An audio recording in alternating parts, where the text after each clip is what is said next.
Four Nations is over. Congratulations, Team Canada. But we are back. NHL hockey has resumed, which means the Flames have resumed playing a game last night against the San Jose Sharks. There is lots to get into around this hockey game, around the Flames. Why don't Robert and I chat about it?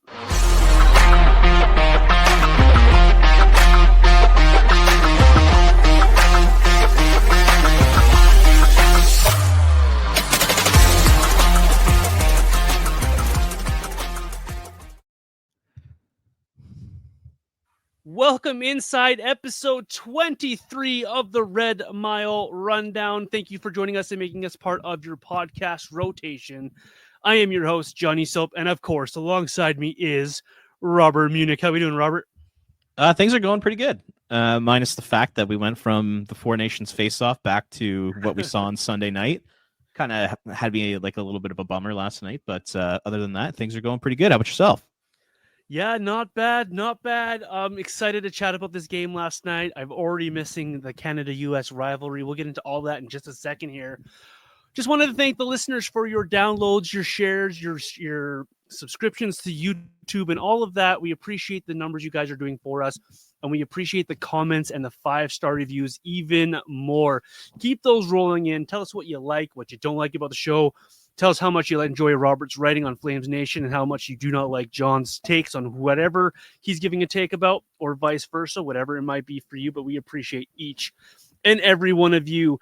Robert, you mentioned it there, the Flames playing, maybe getting even a bit lucky last night against the San Jose Sharks in their first game back from the Four Nations. What'd you make of that game last night and your thoughts, what you saw from the Flames here? Yeah, I mean, it followed a pretty similar script to a lot of wins that we've seen this season from this team. It was Dustin Wolf plays fantastic. He keeps them in the game, and the Flames kind of scratch and claw their way to get to 2 or 3 goals, and that's kind of what we saw last night. I thought Wolf, specifically in the second period, was outstanding. Made a ton of good saves, and then, you know, you watch the Flames, like I said, they really, really struggled to generate offense. There's not a lot of creativity. There's not a lot of speed. There's not a lot of skill to their game right now. And, you know, they barely got to 3 goals against the worst team in the NHL. You know, you hate to criticize a win, but at the same time, when you take into consideration the level of competition they're going to have to face on the road over the next 6 games, seeing that performance against the San Jose Sharks was a little bit concerning for me. So, you know, overall, great that they got the 2 points, but bigger picture, it kind of worried me a little bit. Yeah, like you say, you don't want to critique a win, and we're gonna do that a little bit here. But what I saw last night did not match what we heard all week long from the tone setting they were trying to give us through all their practices this last week. The pregame with Ryan Huska on the radio, he gave us a much different message than what we saw effort-wise and with the team on the ice last night. All due respect to a couple of guys who really showed out last night, but you're chasing Vancouver here, and you got lucky Vancouver lost both of their games, so you're within 1 point of them with a game in hand. But I think you also got a bit lucky against San Jose that it was San Jose, that you weren't playing the Colorados or the Torontos we saw a few weeks ago, because that would have been a completely different hockey game. In my opinion, I think we got lucky the San Jose Sharks aren't very good outside of Celebrini and Toffoli of finishing their chances and their opportunities for the Flames. And when you look at trying to find a guy who stands out besides Dustin Wolf, for me, I go to the fourth line. I think that was one of the better games, if not their best game of the season we saw from that fourth line. I dare people to talk negative about what they saw out of Rooney last night, because he was actually really good, scoring a goal, and he was very good offensively, defensively. Does anyone stick out for you other than that fourth line, other than Dustin Wolf for you, Robert? Or are you drawn the same way I am to the fourth line here? Yeah, I mean, I thought Nazem Kadri played pretty solid. I know he had the one gaffe on the Macklin Celebrini goal to open the scoring. You know, he completely misread the situation and then put in no effort whatsoever to get back into position. So after that moment, I thought Kadri was really good, and I thought he actually carried the offense. Like last night, the Flames, they just struggled so much just to generate anything, and I just thought Kadri really took things into his own hands, you know, skating the puck up the ice, making plays, getting shots on net, really not trying to be like too fancy, just playing a really direct north-south game. I thought he was really good last night, and great to see Rooney score, great to see Hanley score. But I mean, outside of Dustin Wolf, the fourth line, Kadri, I mean, I didn't really think anybody stood out all that much. I thought it was a pretty ho-hum sort of vanilla effort from the team. So those are kind of my positive takeaways from Sunday night's game. Yeah, I agree with Nazem there. He had a pretty tough couple of shifts there in that first period, giving up that goal as well. But I really liked his response over the final 45, 50 minutes of that hockey game where he dug back in and became the Nazem Kadri that you need from him. It's a shame that the other lines, the middle six specifically, didn't cue into what Kadri was trying to do and join him in that effort level. And I'm not saying that they were bad, but the Frosts, the Farabees, the Colemans, the Backlands, I thought were pretty invisible last night overall throughout that hockey game, outside of one or two instances of you saw someone doing one thing or one flash of something from someone. I thought that Connor Zary, his return to the lineup after his injury, was only okay. Are you concerned at all with this middle six, Robert? The effort we saw last night, the mediocrity we saw from these guys, or are we going to chalk this one up to just off of a fresh break here? We're just getting back into things because we saw a lot of this throughout the NHL this past weekend, where you saw a lot of teams continually. It felt like they were still on vacation, really, when it comes down to it. Are you concerned at all about this middle six? What you saw last night, or are you going to chalk it up to that break there? I'm concerned about the whole forward group moving forward between now and the end of the season. I mean, there's doesn't seem to be a lot of cohesion. There doesn't seem to be a lot of chemistry right now. They don't play with a great deal of speed, pace. They're not, like I said, they're not all that creative. They're not showing off really much skill. I mean, they make it very, very difficult to score goals. Like, they make it look super, super difficult.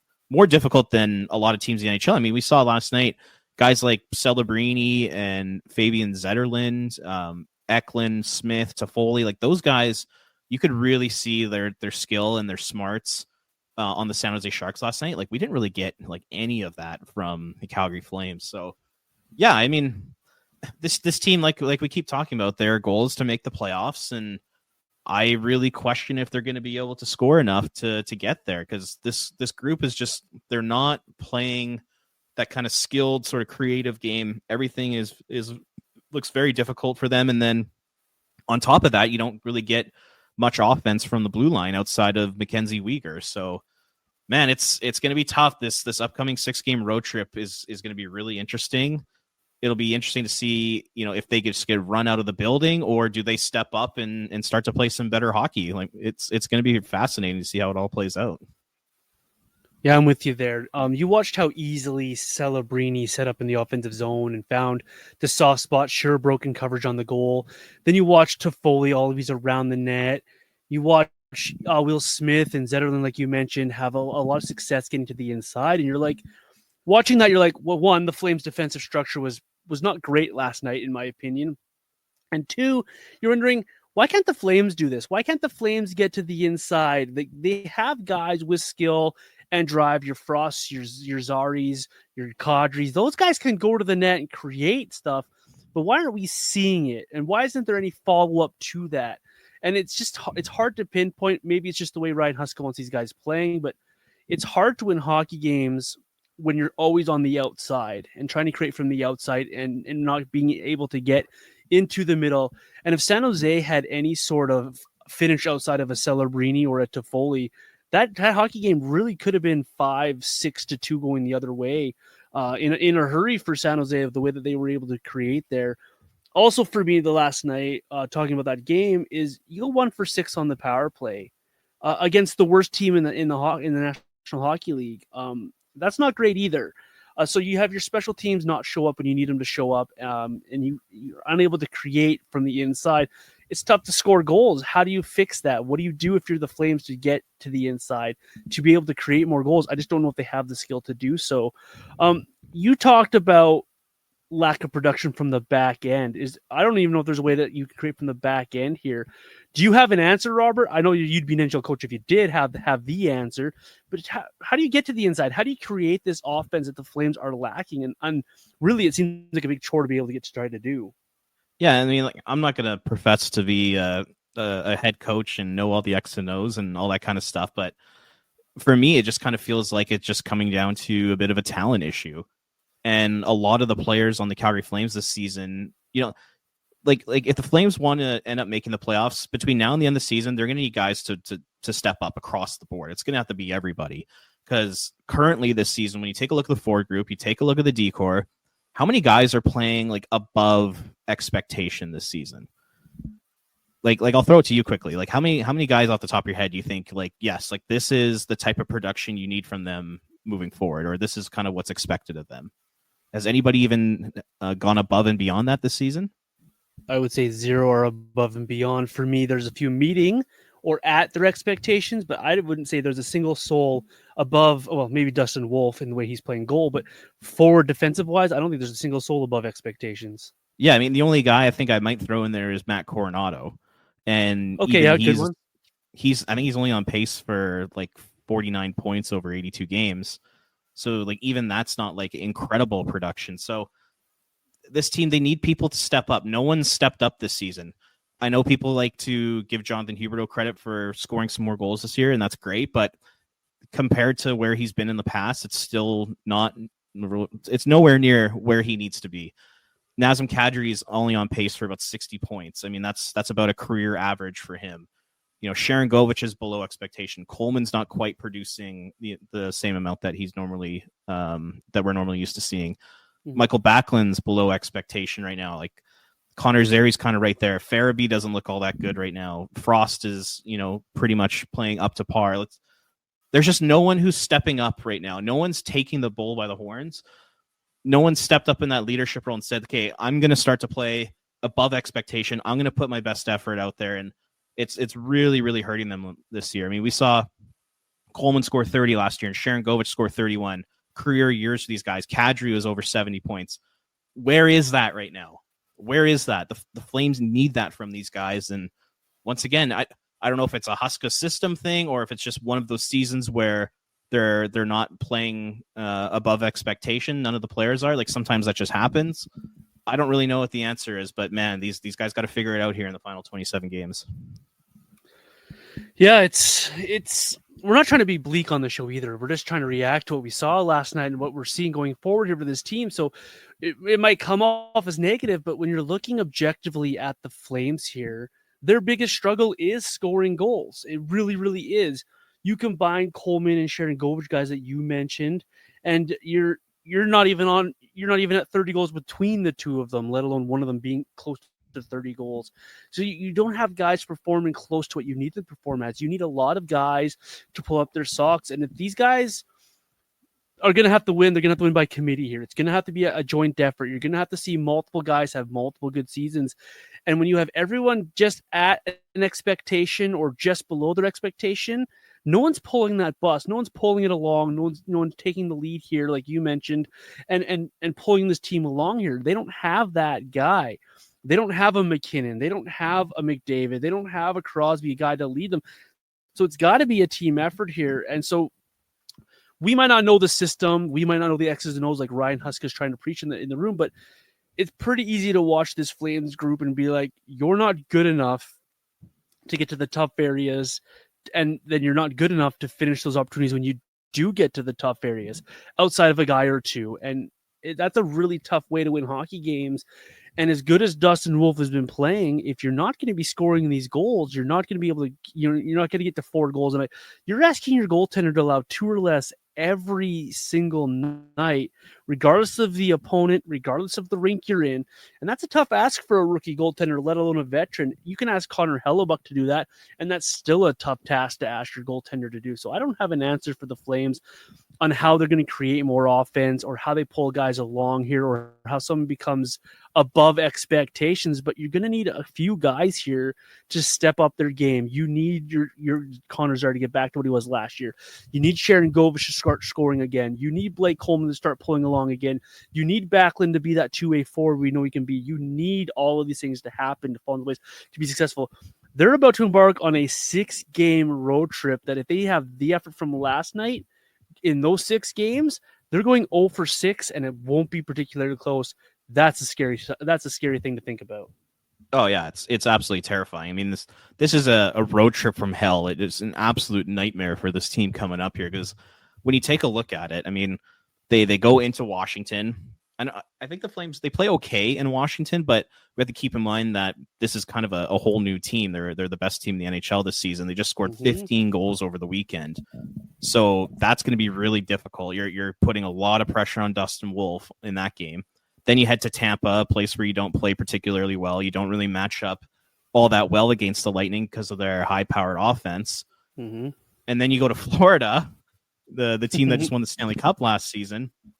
Now, the Flames, they've actually had quite a bit of success playing in Florida, and Matthew Tkachuk won't be in the lineup. So that's actually a fairly winnable game for them. But then you got the second half of a back-to-back in Carolina. The Flames get crushed whenever they play the Hurricanes in Carolina. Like I said, second half of a back-to-back. That's going to be almost an impossible game to win. Mm-hmm. And then you go to Philly, and then you work your way down to Dallas. It's just like, it's a crazy, crazy road trip. And just with the way they've been playing over the last couple weeks, I think it could get potentially ugly. Like if the Flames could somehow get 6 points out of 12 on this road trip, I think you'd be doing cartwheels. I have a feeling it's going to be more in the 2 to 4 range. That's kind of how I'm seeing the road trip. How do you view it? Oh boy, this is a loaded question. This could send you off in a couple of different paths of ranting, really. This is a 6-game road trip where if you're happy with 6 points, frankly, that's not good enough if you want to be a playoff team. And I understand the teams you're going up against. If you're trying to chase down Vancouver and you're trying to make the playoffs and be a playoff team, you need to get yourselves 8 or more points on this road trip. I know that's a tall task to ask, but you need to get the majority of these points available to yourselves. If you want to settle for 6, and I understand where you're coming from, so I'm not trying to knock you at all here, Robert. It's if you're okay with going 50% on this road trip, you're not a playoff team. Playoff teams are not 500 teams. This is not how it works. You got to get points. You've got to dig in. And then I look at the schedule. You got the best team in the National Hockey League in the Capitals. You got the Lightning, who always seem to play the Flames tough. You got the Panthers, who are back-to-back Stanley Cup final appearances with a win. You've got the Carolina team that always seems to wax you no matter where you are. A hardworking Flyers team. And then you end the trip, just in Dallas against one of the best, hardest-working teams in the National Hockey League. I struggle to find more than 2 points on this road trip for the Flames. I really do, because what we've seen from the last few weeks when the Flames play a team like a Colorado or a Toronto, they get run out of the building. They're just not skilled enough. They're not fast enough. And so those teams run over top of you. We're going to see a few of those type of teams on this road trip. And if you're not ready to work against the Flyers, against the Stars, against the Panthers, they're going to run you out of the building as well. So if you're not ready for these games, you're going to get run over in a hurry. This is a make or break for me for the Flames. You get 4 or less points on this road trip, the season's over, essentially. If you can get yourself 8 or more points on this road trip, I am fully ready, prepared to have a massive playoff conversation with this team. I don't see it going so well, though, and that's not what you want to talk about when you talk about the Flames. You want to talk about the excitement and the opportunity in front of this team and how they have an opportunity here on this road trip to really send a message to the rest of the league, which is all true. The question is, I don't know if they're good enough to do it and send that message.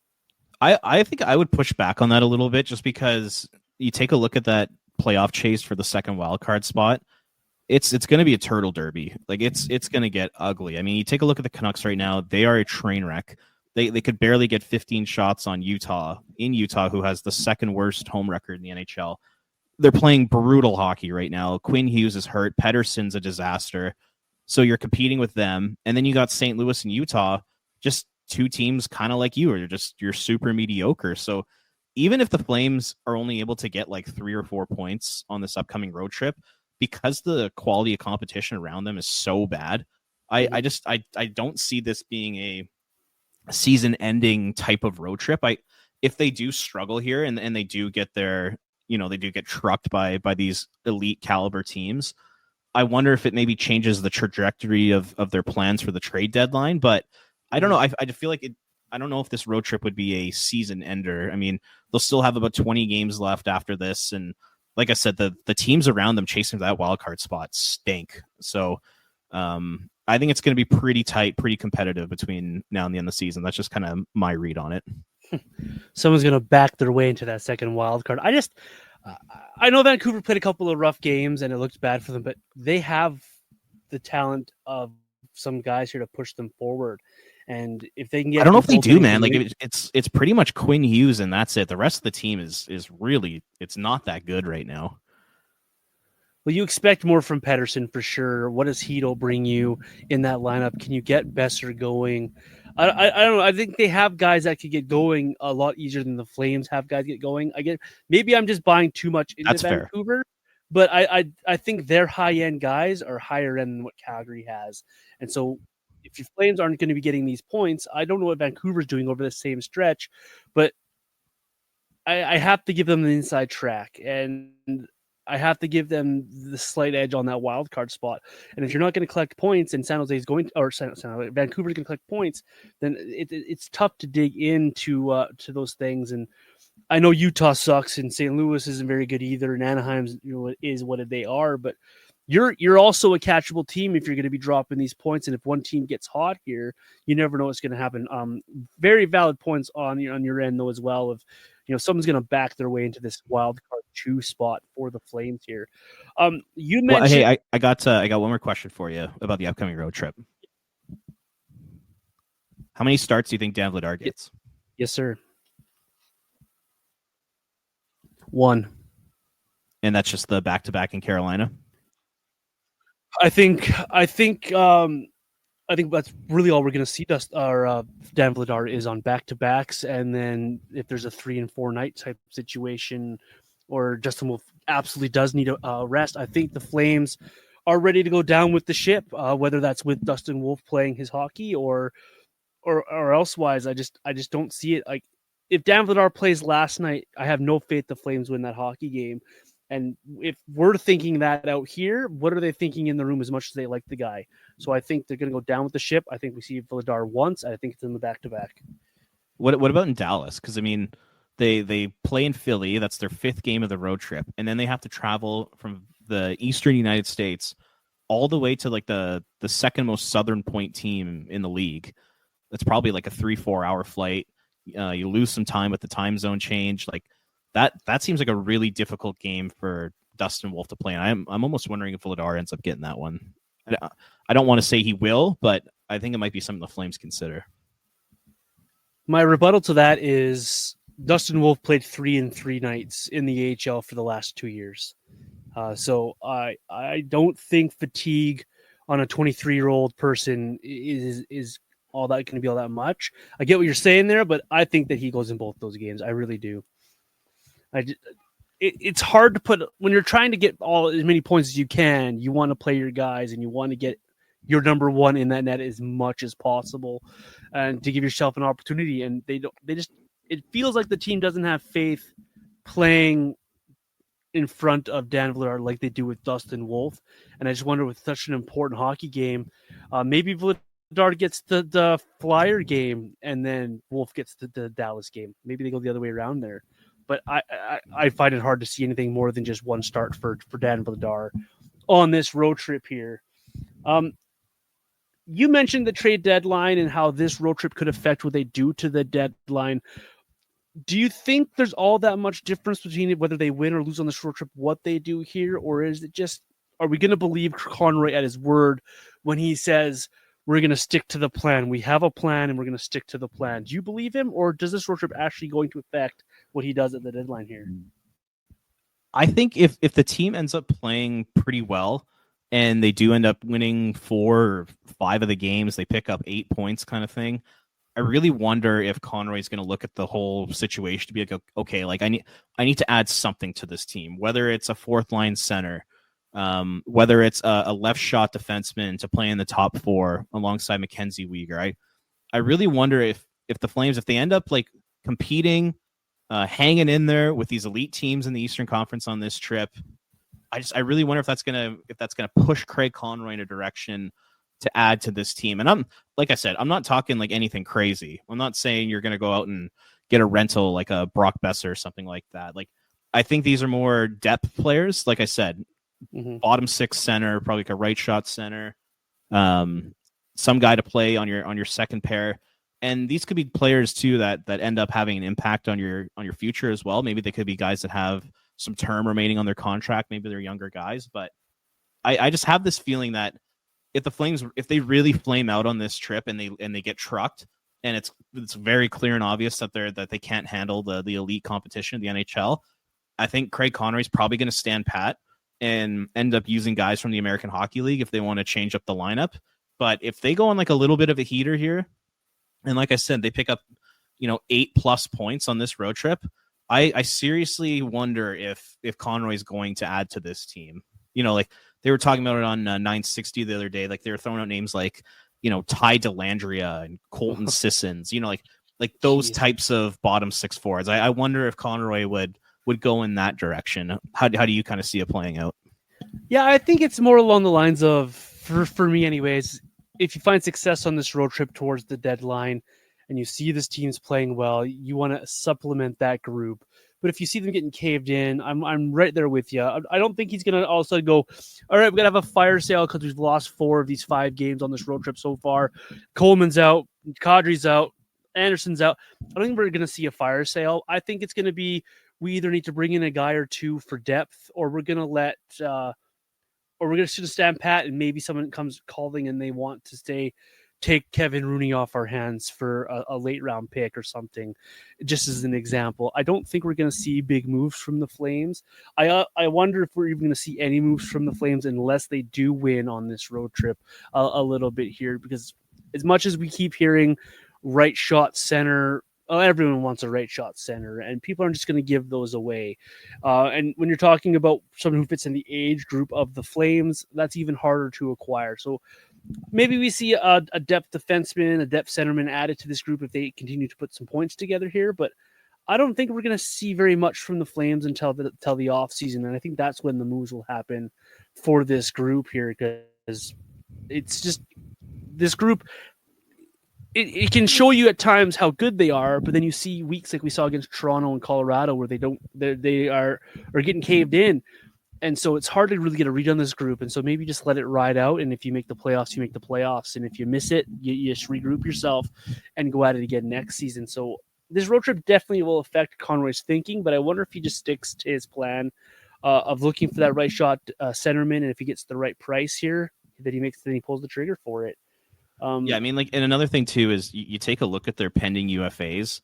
Mm-hmm. It's Anthony Mantha, Justin Kirkland. They're both injured. Obviously, you're not getting anything for them. It's Kevin Rooney, who's had a terrible season. You're not getting anything for him. Mm-hmm. It's Dan Vladar. Do they even want to trade Vladar? They just want to keep him there as a veteran presence. Well, there's no market for Vladar. Let's be honest. There's none. Totally. Like, could you get like a 6th or 7th round pick for him? Like, even that might even be pushing doubtful. It. There's Tyson Barrie. You're not getting anything for him. And Joel Hanley, who, listen, Joel Hanley has been a good soldier. He's played pretty decent hockey for a guy who's had his career playing on the Flames this season. So I give him credit for playing some decent hockey, but at the same time, I don't think he's really worth a whole heck of a lot on the trade market. And then on top of that, Craig Conroy has already said he's not trading the veteran players, so just take them off the table entirely. Yeah. You look around the rest of the rosters, like, would you be open to moving a Braden Pahal, a Jake Bean, Martin Pospisil, Joel Farabee, maybe some prospects who are on the wing because they have so many of them to help either bring in a bigger name player like a right-handed shot center. It feels like there's just no options for them right now with the guys who are currently on their rosters. So I'm with you. I expect the trade deadline to be very quiet. I hope Conroy does not trade any futures for help right now. If there's a guy in the waiver wire you want to pick up, fantastic. If there's a guy, that you can acquire for future considerations, that would be an upgrade on Kevin Rooney.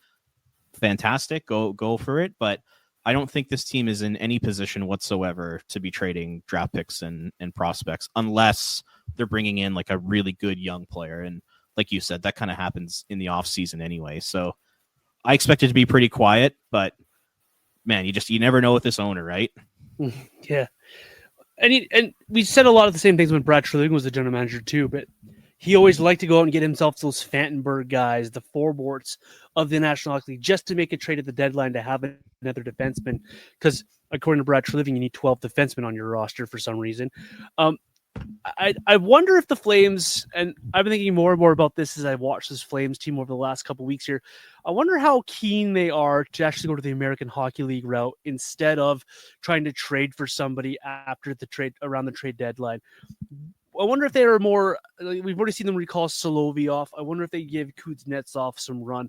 I wonder if they could bring up Rory Cairns again to play, or if there's another forward, a Stromgren, someone like that. They turn to look to for offense and help rather than make a trade, because you just don't want to make a trade to make a trade. Sometimes the answer is in-house. There's extreme examples of it. We saw the St. Louis Blues use Binnington a few years ago when they called him up and he took them to a Stanley Cup final. We have examples that I wonder how keen the Flames are to use their American Hockey League team around the deadline rather than go the trade route. It's just a wondering of mine. There are guys down there that could fit what they're looking for. I wonder how long they give us Solovyov a look as well. Does Poirier get a look as well? And those kind of things, because you're not moving out guys. There's just no one to move out. You, Robert, just ran down the list of guys. There's no one to move out here. You're not getting anything for Villadar. You're not getting anything for Rooney. It's just not going to happen. And so I think we see the Flames stand pat unless there really is a deal that strikes them. And I wonder if they go to the American Hockey League as well to supplement this roster. It feels like Ryan Huska is not, terribly open to having a whole bunch of young players in the lineup. Just like based off the way that he handled like the Roy Cairns situation. I mean, the guy gets 4 points in 5 games, then gets sent down, refuses to play him at center. If Kevin Ball was healthy yesterday, if he wasn't sick, Solovyov would have been a healthy scratch. Like it just feels like Huska at this point of the season, like he desperately wants to make the playoffs, because then I think that really helps his reputation around the league. I think it gets him even some head coach of the year consideration, the Jack Adams. I think Huska really, really wants to get this team in the playoffs because I think it's a big thing for his career. And I just don't see him wanting to put a William Stromgren in or get Rory Cairns in on the fourth line because, I don't know, I guess Huska thinks that having veterans in those places right now is the best thing for getting the team into the playoffs, which in turn would probably be the best thing for his career moving forward here. So it almost feels like Craig Conroy wants to get more young guys in, but Huska's like, I don't want any part of that. That's kind of my read on the situation. Yeah, I never thought of that. That's a really good point by you. He's definitely coaching for success, for the playoffs. Like that's what you want from a coach. I wonder though if there's that conversation where they say, "Hey, listen, like we got to make sure that we're honest with ourselves as well. You're going to push for the playoffs, but we need to play these guys." This road trip is so key because there's so many things that could happen post road trip, depending on the results of how this team goes. If this team, heaven forbid, they go 0 for 6 on this road trip and fall right out of things, does Ryan Huska, is he more keen in giving those guys a look at the lineup? Or if they go 6-0, is he less likely to want, they're more likely to push and try to get another veteran into this lineup here. So it'd be interesting to see how this road trip works here, and how this team comes out of this road trip and how they approach the trade deadline and the last 20-ish games of the season here, because it really, we've talked about it on many episodes here, Robert, it really could go both ways. We've both at times said this is a playoff team. We both at times said this isn't a playoff team. For me, this could go either way here, and this road trip is definitely going to define, I think, how we're going to see this team down the stretch drive here. Of course, other teams are going to be in the mix as well, but we'll see how they come out of this trade deadline here. Anything else on the trade deadline from you, Robert? Moves you'd like to see, guys? Maybe you're targeting anything like that, or no? I mean, if we want to get into some targets, maybe we can do that next week, closer to the deadline. But I just think right now, if you're the Flames, just don't spend any future assets at all on this team. I don't think it makes sense. That's just kind of the way I view it. Of course, I'm with you on that one. You posed a question to me on the show rundown here, and I like this conversation. I think we're gonna have fun with this conversation. You just simply posed to me: should the Flames bring back Sam Bennett? I'll give the floor to you. Should the Flames bring back Sam Bennett, and why is that the name that comes to your mind? Well, just with the Four Nations face-off final there, Bennett scores that huge goal for Team Canada, and lots of Flames fans were posting about him on social media, and I made one, and it got a lot of traction and a lot of discussion going. And I've been seeing a lot of talk on social media, and I know Eric Francis kind of kicked off this discussion when Florida came through town earlier this season, just about the idea of the Flames going after Sam Bennett this summer, because Sam is going to be a UFA. I don't think Florida is going to be able to afford to keep him. So I could totally see him hitting the open market. And I think Calgary will probably be one of at least like 10, 15 teams in on this guy, because hockey people like in front offices, hockey men, quote unquote, even though I hate that term, they love guys like Sam Bennett. They love him. They love the physicality, the playoff performance, the fighting, the ability to chip in a little bit offensively. Like, these guys will do anything to bring in a player like Sam Bennett. So I was just kind of curious, should the Flames do that? And my initial reaction is no. I think this Flames team, as currently constructed, between for now and the next like 5 years, they have way too many middle six forwards making a lot of money, and that's exactly what Sam Bennett's going to be if he ends up playing for the Flames. He's not a first line center, and you take a look at his production over the last few years. It's 49 points in 71 games, 40 points in 63, 41 in 69, 35 and 56 this season. Decent numbers for a middle six forward, but nothing crazy. And man, it's going to cost a lot to get Sam Bennett. It's going to be at least 7 years. It'll probably be at least $7 million plus on that long-term deal. I just don't know if that makes sense for the Calgary Flames right now. Like I said, they have so many sort of middle six mediocre forwards making a ton of money. Like you take a look at Huberdeau, Kadri, Backlund, Coleman, Farabee, Sharon Govich. They all make a lot of money. And then you have to sign Connor Zary, Matt Coronado, Morgan Frost, Kevin Ball, Rasmus Anderson, Dustin Wolf. Do you really need to add a $7 or $8 million Sam Bennett to your team when you already have to sign all those young guys and you already have a whole bunch of middle six forwards making a lot of money for the next few years? I don't think signing Sam Bennett makes any sense for the Calgary Flames with where they're currently constructed right now. So that's kind of my take on it. Where do you stand on the idea of bringing Sam Bennett here? Yeah, I'm a firm no. And it's not to disrespect Sam Bennett, because they bring him in and he's a second line center for a team, and he can bring what he brings to the Florida Panthers night in, night out. You want that on your roster. But the Flames kind of have a bunch of guys already situated in that exact spot. They've got what is Frost longer term, what is Zary longer term. You can go down the list of your middle six guys. If he was you could make a case of him being a 1B center, then maybe I say yes to the conversation, because that's the kind of player you're looking for to help the top part of your roster. This Flames team needs to look at getting in skill and bringing in more skilled players and supplementing what they have with skill. And I'm emphasizing the word skill, not that Sam Bennett doesn't have the skill, but he's not a high-end scoring player. You've got your middle six guys that can crash. That you got your middle six guys up the middle that can do a lot of things. You're missing a guy to help pull the train along, to lead this group, to take over that spot from Nazem Kadri when he moves on eventually. And it's not Sam Bennett. And then I look at the other side of it from Bennett's side of things, is what's his appetite to return to Calgary? He's the one that wanted out. He asked out. We remember back to when he left Calgary.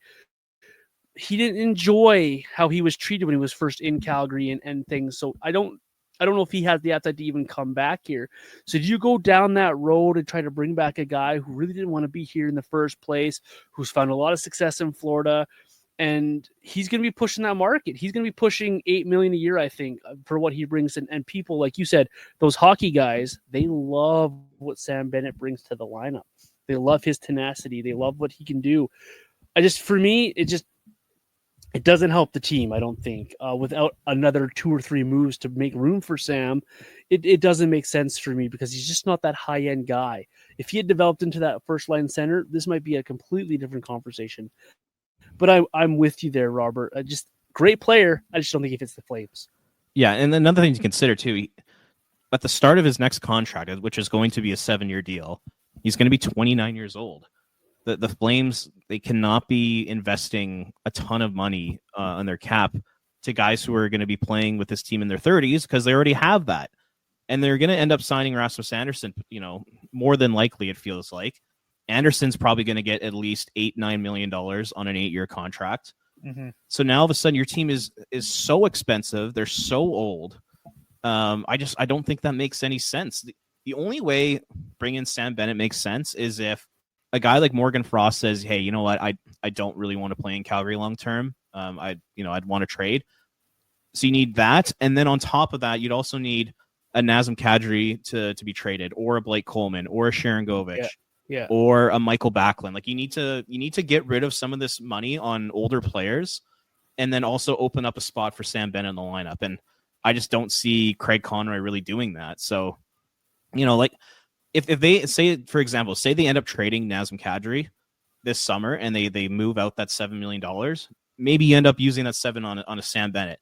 That would make more sense to me than sticking with this current group of players and then adding Bennett to it when, like I said, you already have a whole bunch of Sam Bennett's on the team in terms of point production. So there's that. And like I said earlier, you want to make sure you have cap space for all your young players because Zary, Coronado, Frost, Ball, and Wolf are going to be very expensive.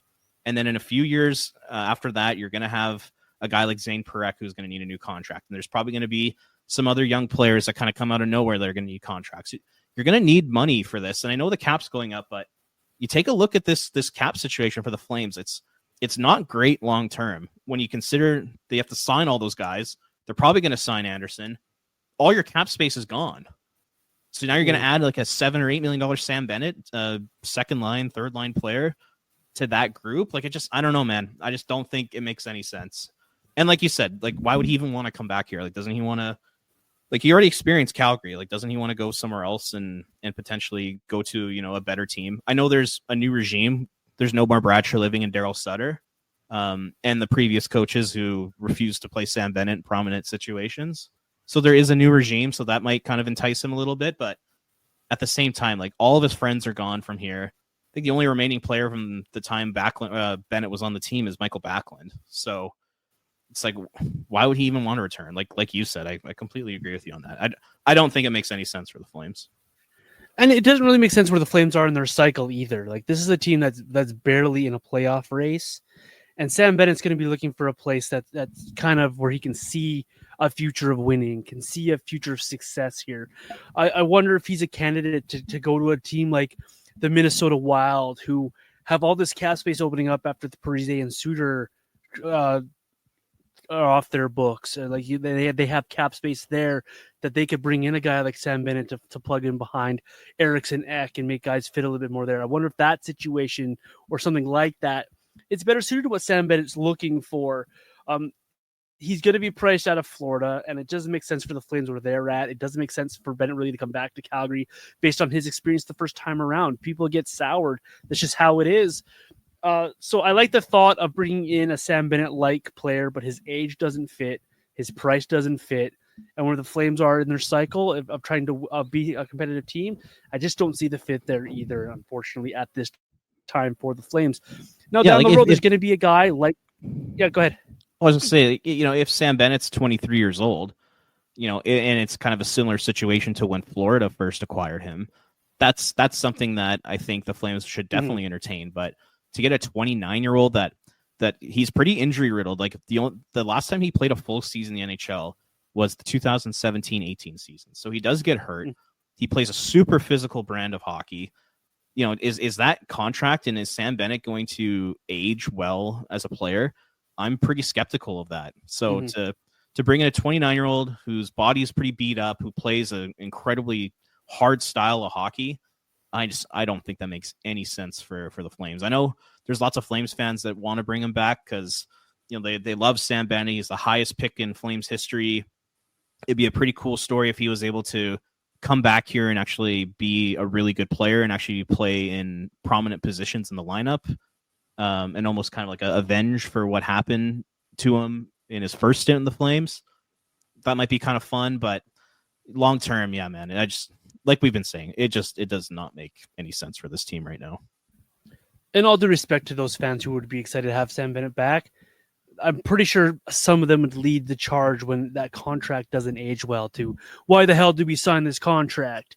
So it kind of goes both ways a little bit there.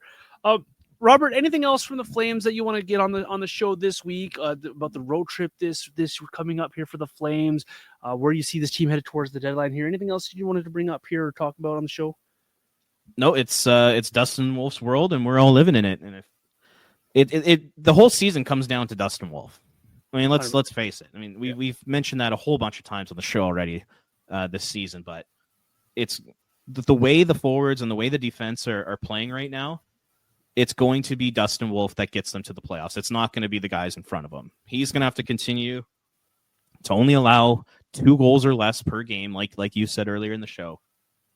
That's what's going to happen here. So, you know, if for that crowd of people who want the Flames to make the playoffs, you know, put all your power, your prayers, and your thoughts into Dustin Wolf continuing to play the way he is. If your team tank, hopefully, you know, Dustin Wolf ends up falling off a little bit and hits a bit of a rookie wall. And if that happens, if Dustin Wolf does hit that rookie wall at some point here, which hasn't even happened this season, this team is screwed. They're totally screwed. So it's all on your shoulders, Dustin. You're a 23-year-old rookie. Good luck with that. I thought you were gonna go, hey, Team Tank, if you want this, if you're in for Team Tank, you want to see a lot of Dan Vladar. Yep. That's what you want to see here. And nothing against Dan Vladar. I'm sure he's a great human, but yeah, it's a lot to ask of Dustin Wolf to go into Washington, into Tampa, into Sunrise in Florida, into Carolina and win some hockey games. But here we are. Good luck to the 23-year-old netminder. Hopefully he enjoys his road trip along with the guys, and hopefully someone on this Flames roster elevates their game. Hopefully we see that Rasmus Anderson get back to what he's supposed to be doing. Hopefully Ball's back in the lineup and get back up to speed quickly. Hopefully we see Connor Zary continue to take those next steps. Morgan Frost shows us why the Flames acquired him. Farabee gets off his couch. Sharon Govich finds a scoring check. Hopefully we see the old Backlund and Coleman, and hopefully these games, even if they don't win them, we see the process of the Flames and we see them dig in and show why they are a hardworking team. Because when they work, they're actually not bad to watch. When they don't work, we get games like we saw last night against the San Jose Sharks. And it's just not a fun team to watch unless you're a big fan of watching Dustin Wolf make other teams very frustrated in their efforts. Robert, what's coming up from you on flamesnation.ca? Where can the folks find you and on social media and all that good stuff there? Yeah, just follow me on Twitter as per usual at Ring of Fire CGY, and I've started doing like a new, I don't know if you want to call it a video series, but been posting like this day in Flames history. Just it's kind of fun just to look back and see, you know, some of the games that they won and some of the players that scored goals and all that kind of stuff. So check out my Twitter account for this day in Flames history. I saw that Mike Camilleri one you did the other day, and talk about flashbacks, man. Holy cow. Follow him at Ring of Fire CGA on social media. Follow me, Vintage Johnny 84, again, across all those social media platforms. Follow the show at Red Mile Rundown, and don't forget to leave us that 5-star rating and review across whatever platform you listen to the show on. We appreciate that. And if you're on YouTube, comment. I guarantee you I'll comment back and we can have a conversation on there as well. Enjoy the early starts this week, Robert. 5 p.m.s across the board to the weekend. Then we got some afternoon hockey for the Flames. Hopefully they show up and give us some good hockey and get some good results. We'll see you guys next week. Same place. We got more Flames. Enjoy the hockey and have a great week.